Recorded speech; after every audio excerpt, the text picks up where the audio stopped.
Hello everyone, this is Breanna Rutter, author of the book, The Natural Hair Bible, and founder of howtoblackhair.breannarutter.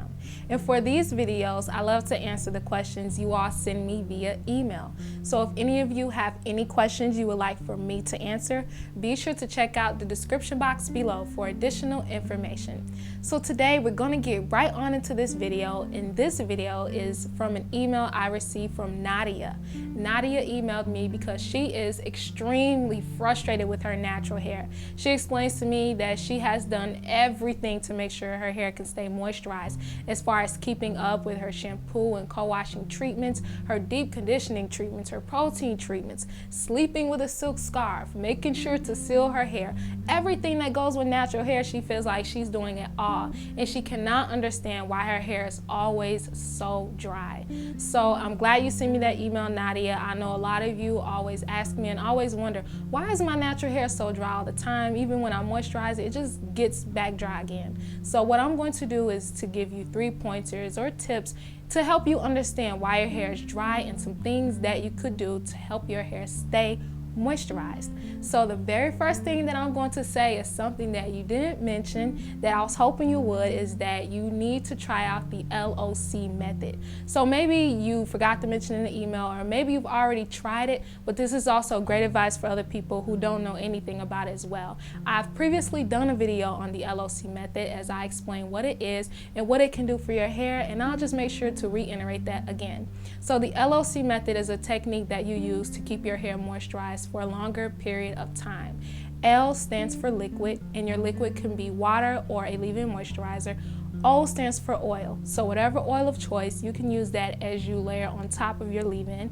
And then C stands for cream or a hair butter. So any thick consistency butters or hair creams that you have for your hair care regimen, or that you know you can use, that's what you would layer lastly on your hair.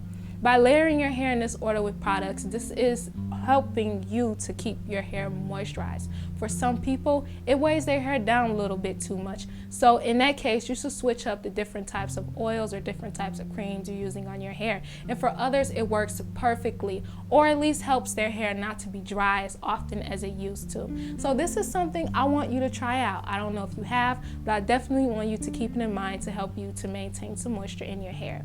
The second thing that I'm going to mention is that I'm not sure what kind of oils you're using, so what I would suggest is that you use heavier oils. Heavier oils would be something like Shea Butter. It would be something like grapeseed, and for some people, grapeseed oil, and for some people, castor oil is a little bit heavier on the hair. So what I want you to do is play around with some different oils or butters to figure out which is going to stay on your hair and help your hair not to be greasy or slippery, but to help you to keep your hair moisturized for a longer period of time.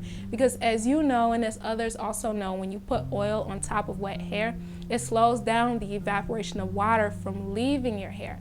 So say for instance you wash your hair and you don't put oil on your hair or some type of cream to keep water locked in, your hair will get drier a lot faster than it would if you would put oil on your hair. It's going to take a longer amount of time for that oil to slide down off your strands, whether it's on your hands or whether it's sliding off on your shirt or your jacket or your scarf. It's going to take a longer amount of time for that oil to wick away, allowing moisture to leave your hair. The third thing that I'm going to state is that if you have coarse textured hair, which is hair that is thicker in diameter than usual, and you also have very curly hair, this will confuse you with thinking that your hair is dry. Dry hair is hair that's suffering from breakage. You know that you have bad chronically dry hair when you're starting to notice split ends.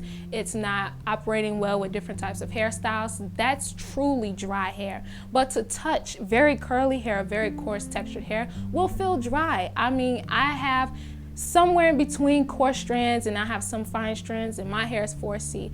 When I moisturize my hair and then I touch it about 5 minutes later after it's kind of dry, it kind of sometimes just feel naturally thicker and a little bit more dry to touch, even though I know my hair has been thoroughly moisturized.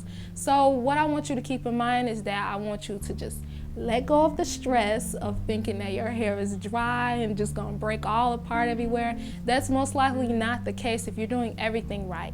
all the things that you mentioned to me that you're doing with your hair is going to work out just perfect. Just keep the consistency going and just learn the nature of your hair. You will realize when your hair is behaving differently to different things like heat straightening or after washing your hair in styles, if this dry hair is leading to breakage. If you're making sure to keep water sealed in with some type of oil or butter on top of your hair, this will help your hair to be moisturized for an extended period of time. So thank you for sending me that email. I hope that I've been able to help you. Stay strong. Try not to get too frustrated with your hair. And I hope all of you who are watching has also found this video helpful as well. And before any of you go, make sure to check out my description box to sign up for my email list, because only there you will receive exclusive content. So until then, I will see you all in my very next video.